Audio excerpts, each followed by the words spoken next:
much. Thank you everyone for joining this panel. What an amazing set of talks we've had already, and it's only 10:20. So I'm delighted to be hosting this panel, which is State of Play at the British games industry, and I'll be referencing some of the things that I've been listening into in the panel, in the talks that we just had in this fantastic track. First of all, let me introduce my panelists. First of all, we have on the end Ian Livingston from Sumo Group, who needs very little introduction and is an industry legend. We have Helen Burnell from Tonic, who is also an industry legend, I think, in making. And has just been voted onto the Yuki board, so I'm very pleased about that. And obviously, Ian is on the Yuki board too. And Simon Haid from Space 8 Games, who just last week, I think, had an amazing event with Supercell, and I'm really, really pleased about that. And we'll talk about some of the things I think that came out in that. And of course, Harry Homewood from Secret Police, but many, many other things. All of my panelists, I think, have had really interesting stories. So we've got about 40 minutes or so. I just want to start off by asking all of you, you may not agree with this statement, but I think the UK is a great place to make games. And I just want, from your perspective, what do you think does make it great? I mean, I guess, Simon, I'm going to come to you first as the non-Brit on the panel. Yeah, sure. So, I've been here for 13 or 14 years, so I'm kind of de facto Brit now, unfortunately, or fortunately. I think the UK is great. I think some of the other hubs, like Helsinki, get a lot of attention by the sheer numbers. But the great thing about the UK is you've got decades of heritage on creative industries. You've got a highly technical workforce. And I think more relevantly for mobile, you've got a recent, 5 or 10 years of experience in free-to-play, which is really important these days.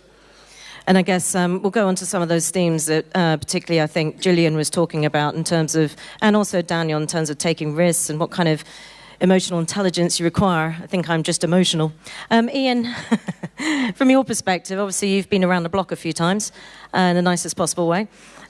What do you think characterizes the UK?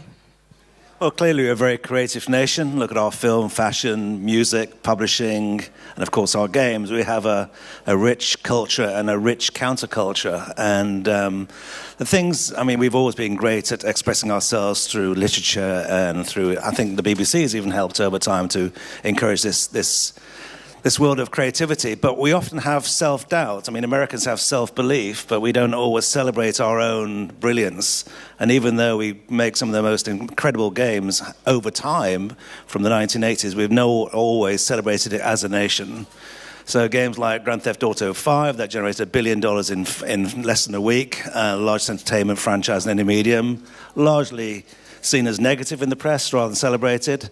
These two young guys here at the front here, Alex and Paul, give us a wave. They created Golf Clash, the perhaps most successful British game for ages, generating over $1 million a day in in-app purchases. I mean, there's endless stories of great British success stories, but we don't celebrate it enough as a nation. And consequently, parents don't see it as a career choice, and investors don't see it as an investment opportunity. So we need to do more to raise the profile, of course. Harry, do you think we're shouting loudly enough about our heritage?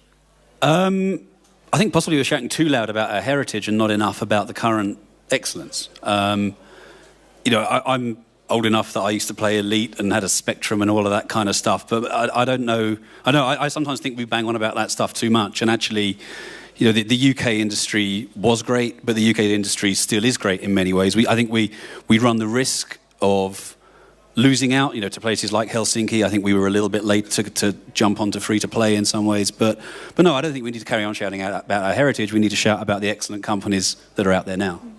And Helen, you represent Tonic, and you've been there for some years now. I think one of the typical companies that's gone from real startup through this last kind of 5 or 6, 7 years, which is, a lot of change in the ecosystem. How do you think Tonic has... What do you think Tonic represents about British game making?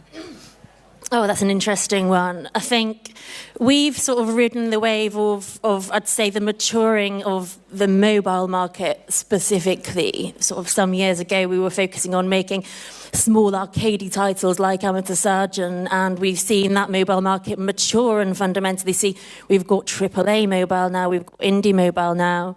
So whereas we used to be making games with maybe 5 to 10 people. Now our production teams are 40 men, 50 men. So we've seen that fundamentally the business has changed shape entirely. Innovating in tech has been super important to us. It is an expensive place to make video games, and mobile is a heavily content-intensive business. So we've had to structure how we run things entirely differently over that time. And I guess we'll go into some of that in some of the later questions. I was really intrigued about Julian's talk, and one of the things that he was trying to explain was how you inspire and cultivate innovative thinking and a different kind of thinking that generates creativity. I think this is going to be a really interesting theme over the next 12 months, personally. Simon, how are you kind of looking at that as at a human level? Because I've got the feeling that we're thinking about people in the workplace and how we work a lot more than we were before. Yeah, definitely. And I think the what we're seeing is actually a trend towards the market rewarding creativity and innovation a lot more than, I'm talking mobile specifically, a lot more than, say, the last couple of years.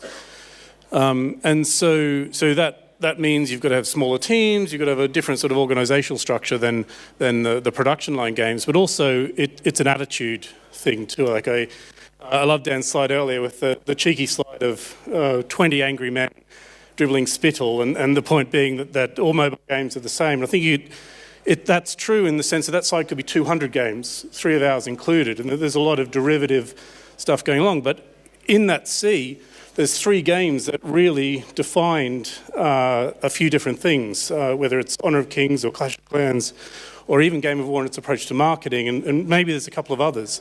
But the point is, there's one way of looking at the market and saying, oh, this is the same old stuff. You can look at Golf Clash and say, oh, it's just a golf game, right? But there's massive innovation and breakthroughs in that game in applying it for mobile and unlocking different play patterns. And so it's just a different type of creativity and innovation than maybe you'd think about if you were thinking about just purely the art style or purely the story.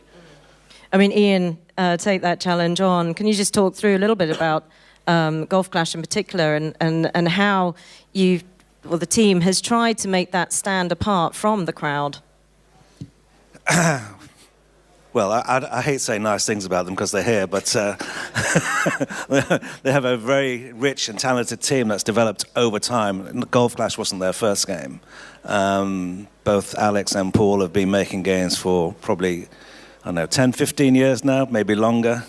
Probably longer, and they've gathered a huge amount of information over time, and they've built up a fantastic team and technology. These things don't just happen out of the blue. Plus, Paul is a particularly good person who can run a business. Now, a lot of people can make games, but they don't know the business of games. And so you need 5 separate tools to be able to be a successful games maker.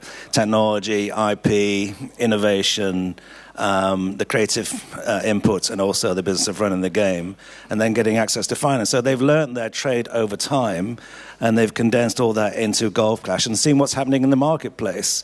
I mean, if you break down Golf Clash, you can see there's elements of Clash Royale, there's elements of 8-ball pool, and other games in there to make it a really compelling experience.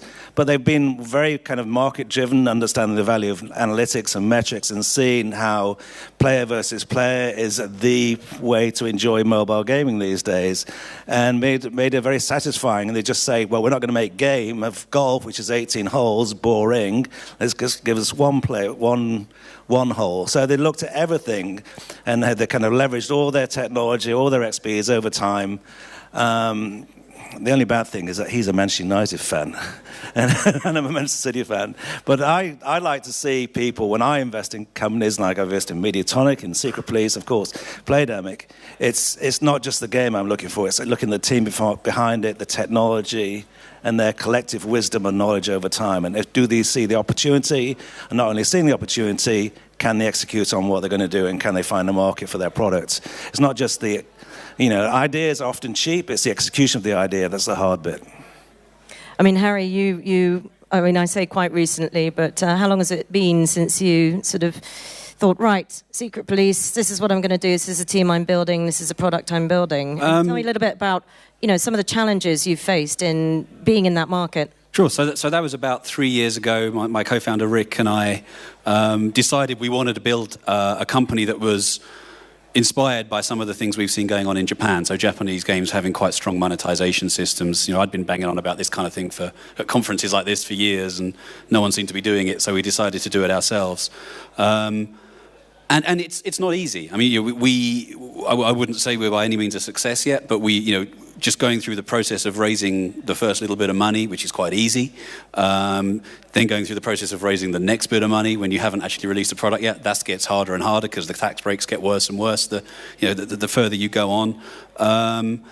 But I think everything comes down to people, and the way Space Ape and Supercell, listening to the talks last week, manage this, which is really, I think, to push down as much decision making as they can into the team, is very, very smart, and that's what we've tried to do. It would be very easy for me and Rick to have sat there and said, okay, well, this is the game, but we very deliberately didn't do that. We knew broadly the genre that we wanted to be in, but we didn't even start designing a game until we'd hired our first people, because otherwise the tendency is you can stifle creativity by kind of trying to dictate too many decisions. And I think if you want to build a company rather than a product, you can have a great business making your dream product, but if you want to make a company that makes products, you've got to kind of drop that ego a little bit and let the team make the decisions rather than yourself. How do you do that, though, with a small team? Slowly, I think, and probably what we did was to say, okay, well, this genre of game broadly, using certain monetization and retention systems and live events is what we want, but within that, giving people a lot of flexibility. But it's not easy because sometimes certainly if you hire the wrong people, you can see them going off at the wrong tangent. We've been lucky in that the people that we have working on the game, it's a tiny team, it's only 7 people. So I think you can be very selective like that, and not having at the moment the pressure of any kind of venture capital investment means we're not under pressure to grow to a 200-person studio more quickly than we'd be comfortable with. So it's just about having the right people, having at least some restrictions in place that say this is broadly the path we're going down, but within that, you guys go your own way. And I guess if we turn to, by the way, I was struck by a comment, I can't remember if it was Ilko or someone else who said it, but if you want to scale fast, hire really slowly. I wrote that down. So I think that's really interesting because we were talking about, the human capital that we require that's flexible, agile, creative, draws inspiration from other things. I mean, turning to issues around business models and the pressure to monetize and accessing finance. I mean, Ian and Harry, I guess. Ian first, is the funding culture and access to finance culture changed in terms of the attitude of investors and publishers? I think it's changing slowly. It could be a lot quicker, of course. If you go to the States, you're more likely to get funding, and you're probably likely to get more funding than you would expect.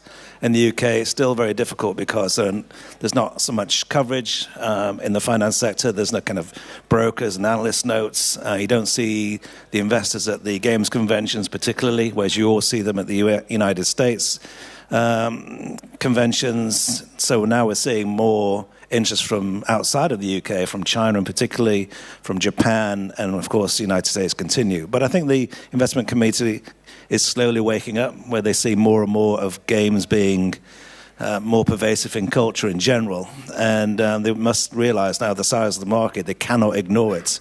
$110 billion global revenues today, plus they're seeing visually the cultural impact of games. So I think they're slowly waking up to it, but they don't know how to invest. That's the problem.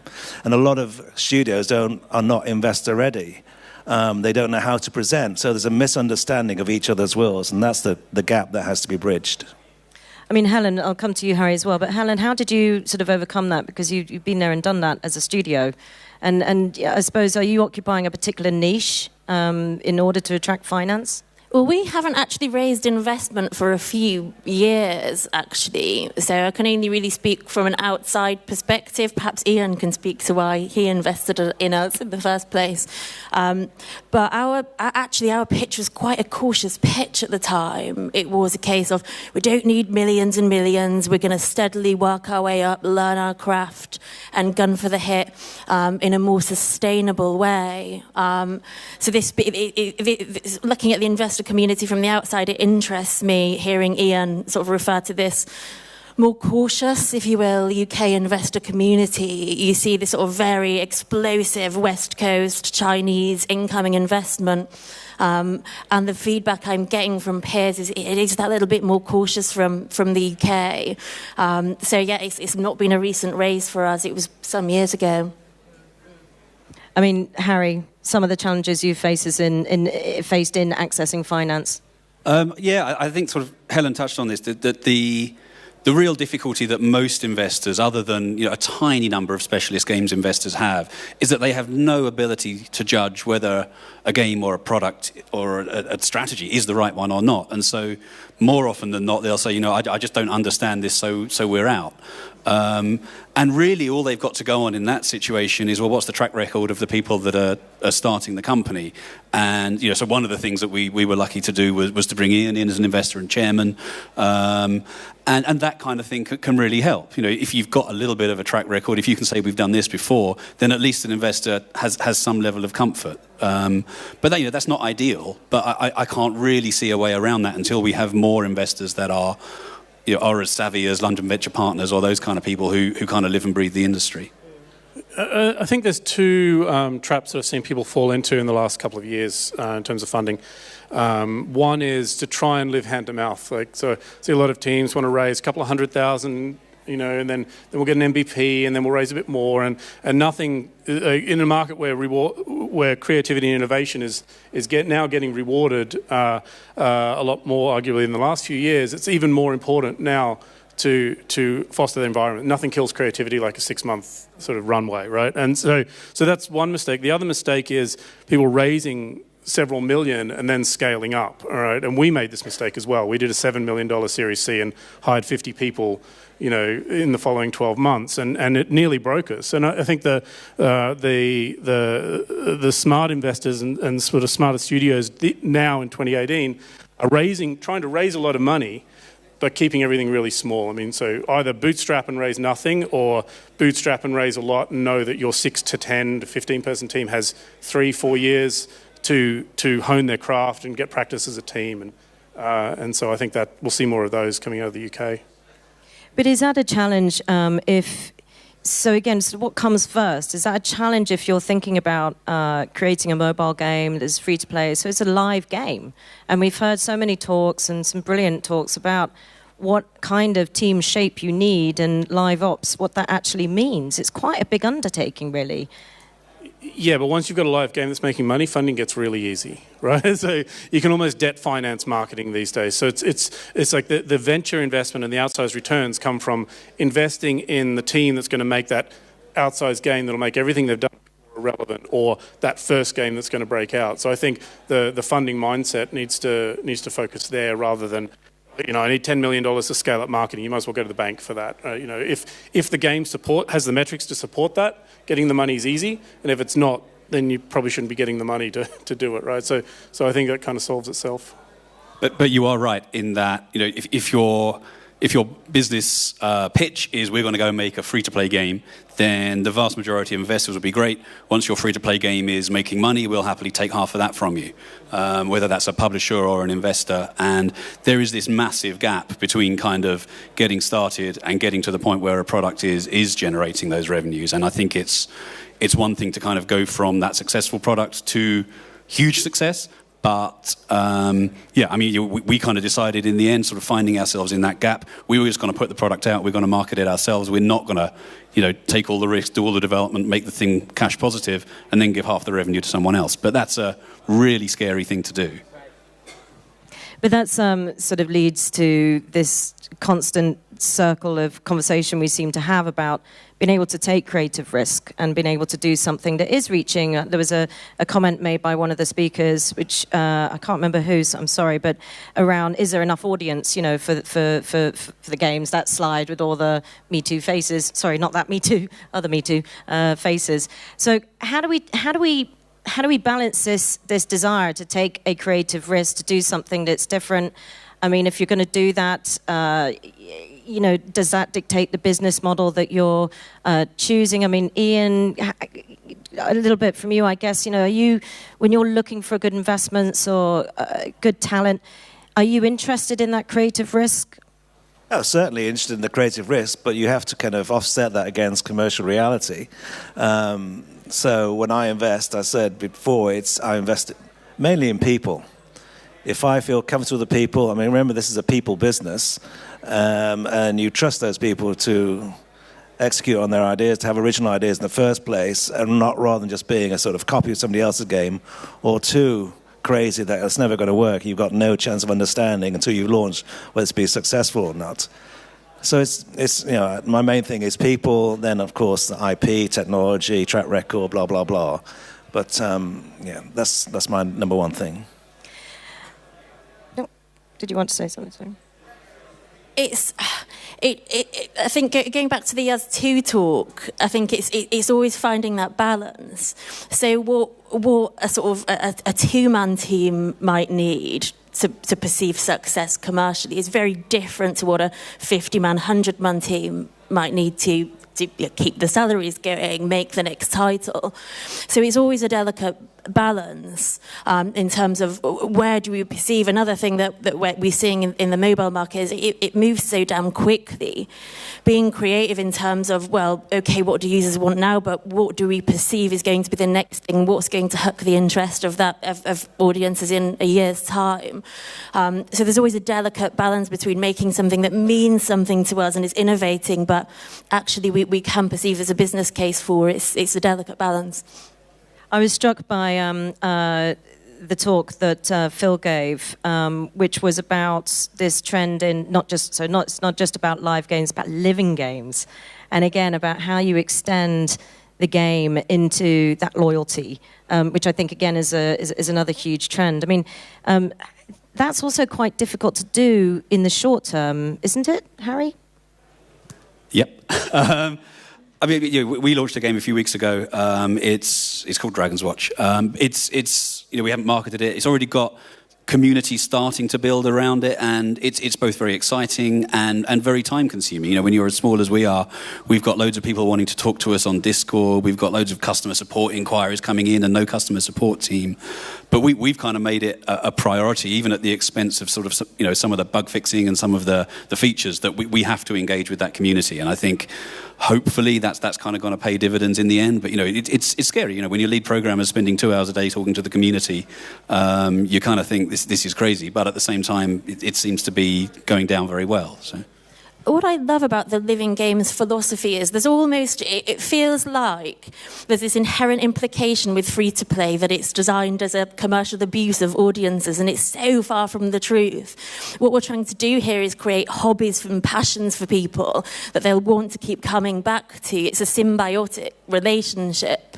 And I think that we need to move a little bit away from, I think that, we need to be careful and make sure that people take pleasure from their purchases. But ultimately, we're trying to create hobbies and interests for people and a place to be. It's not supposed to be a negative thing. It's supposed to be a positive long-term relationship. And I think that's quite a challenge if we're looking ahead to the next 12, 18 months in terms of some of the key trends. Already in the last part of last year, we've had quite a lot of attention to some of our business models, the L word, or joy bundles, as we like to call them at Yuki. But, this sort of randomized purchasing, where you get randomized. I'm not going to call them the L word. I guess, Simon, how do we deal with those? How do we balance those sort of business practices, business models, giving audiences, players what they want, whilst maintaining our integrity as a sector? Yeah, I think it comes down to having a fundamental respect for what's going on in the marketplace. I mean, I would love for premium games to be booming and for you to be able to make $1 billion game off of premium games. I'll happily and eagerly download everything that Us2 makes and pay whatever they want for it, right? But I think they also have one of the most powerful brands on mobile, right? So I think that if you look at any 16-year-old, they're spending their pocket money on a skin for a character they've invested 200 hours of their time, and the idea of spending money on a game they haven't played yet is just completely foreign. So I think the free-to-play is here to stay, unfortunately, or fortunately, depending on your perspective. But I think a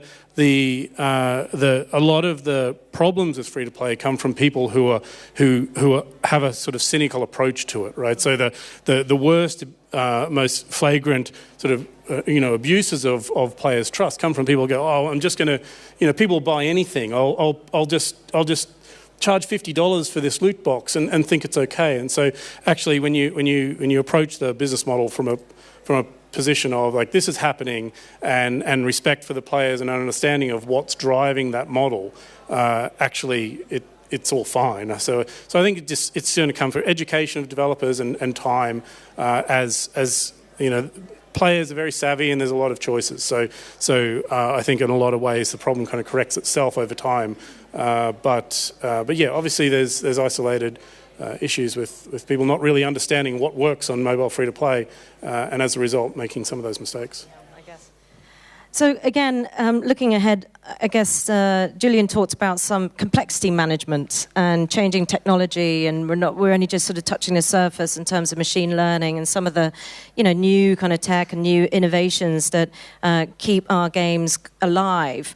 How do you go about making sure your teams are kind of keeping up with that, or even just recognizing what it is that they're creating? How do you keep your teams fresh?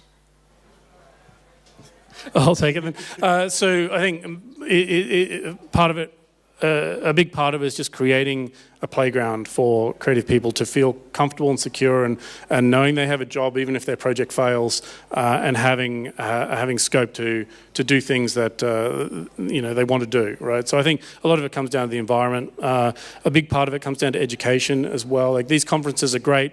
They bring people from out of town, but I think there can be a lot more events that are more localized that help communities of game developers develop and make connections and share, and it's one of the things that the Finnish game scene has a lot going for there. So I think investment in sort of community events and building game dev community and sharing learnings is one of the ways that we can do it as an industry, and internally just giving people a lot of scope and autonomy to work on what they want is useful if you can. I think transparency with teams around metrics and having them understand the impact of what they're doing is super crucial as well. I think if people can understand that players are coming back more frequently, they're sticking around for longer because of X, Y action, so they can see the impacts of their creativity is super important as well, giving them buy-in. Yeah, and just the kind of closeness between the team and the audience seems to be really important. We were really surprised recently.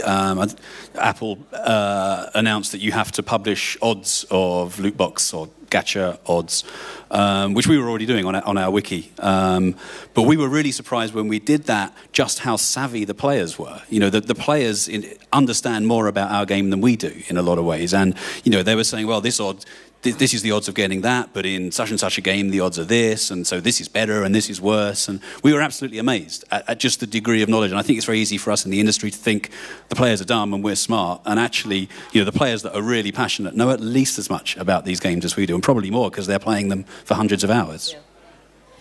I mean, Ian, I guess, again, sort of looking over the next 12 to 18 months, what do you think we as the British games industry need to be doing to kind of keep our edge, keep competitive, particularly when we're looking at other European cities who are kind of trying to compete for our businesses?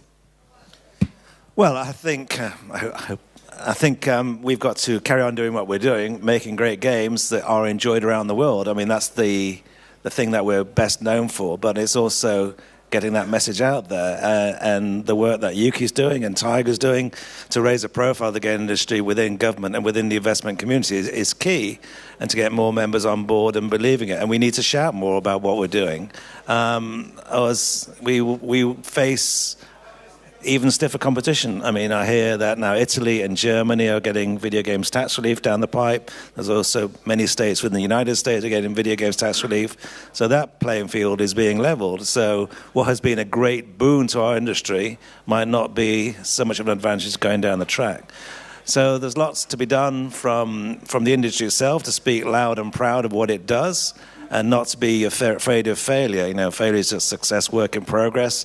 And if you are making games and you kind of doesn't work out first time, make sure you fail fast and move on to your next project and aggregate all the learnings that you've made. But carry on doing what you're doing. But we need to get more investment into this industry. And it saddens me that there's not more angels, not more VCs are interested. And sometimes when they do, they kind of put some pretty grim terms into those deals that can often inhibit growth going forward. So make sure you have somebody who understands the business games, who can deal with all the problems of scaling a business and also problems when it comes to investment. But equally, we do have, so we have the video games tax relief, we have the UK Games Fund, we have R&D tax relief and so on. But we do see increasingly government is interested in trying to grow this, they call it a sector, in immersion or audiences of the future, or VR, AR, roughly in immersion, anything with AI. Is that something that we do all of that as an industry? Is that something that people should just be putting into their pictures? You look at any technology innovation, it's usually led by games. Facebook, the growth came through games. Mobile, the revenue growth came through games. VR, games. AR, games. Probably cryptocurrencies, games. So we spearhead new technology, which gets leverage in other industries. But not enough people know about that. And so again, it's down to everybody to tell their MPs, everybody they know about the positive side of games. Too often the industry has really had to sort of bunker down because we haven't had the equivalent of the BFI or Film Council or outside funding coming in, so it's always been commercially driven. But if we can now talk about more the art form about games, the cultural impact of games, I think we'll see a greater understanding and therefore the investment hopefully will come in over time. Helen, or did you want to add something? I was just going to answer your question about should we be sticking blockchain and AR and everything into our pitches. No, I think I kind of went through this a couple of years ago when we were trying to raise the first money for Secret Police, and a lot of meetings I had were like, well, if you were doing AR or if you were doing VR, then there'd be millions on the table for this, and you kind of think, well, should we do that? But and we didn't, and I think that if it's relevant to the business, then yes. But you can go and raise a load of money with a buzzword, absolutely. But unless it's fundamentally something you believe in and it is going to work, if we'd created a VR company a couple of years ago, we'd certainly be regretting it now because it turns out we were right, and there isn't a way to make any money out of VR other than flogging the games to Facebook at the moment. So yeah, I mean, I think. Yes, if it's intrinsically useful to what you're doing, but otherwise the risk is, you're going to end up doing something you don't believe in, and there's nothing more depressing than that. I guess, yeah. But we're accidentally, or not accidentally, but we are creating these kinds of innovative practices and technologies, and we are using AI, programming AI all the time. And maybe it's just about surfacing that a little bit more in terms of our innovation story. I mean, just closing out the panel session, and Simon, what do you think are going to be some of the big trends over the next 12 to 18 months? Is it people focus? Is it culture focus? Is it living games, not just live games? Yeah, I think it's all of the above. I don't see great breakthroughs coming in those sectors you mentioned. I think they're coming eventually, and I would love to see them. But I think the next year is really going to be characterised by smaller teams sort of doing more creative stuff versus the last couple of years where it was more an emphasis on the marketing arbitrage and big productions. And so certainly part of that is free-to-play and economies that live and live ops, etc. But I think we'll see much more, many more games like targeting audiences that don't have a game that they could call their own, or underserved, or doing something that's fresh. And I think that'll be a breath of fresh air compared to the last couple of years. Helen, what are you looking forward to in the next 12, 18 months? What am I looking forward to?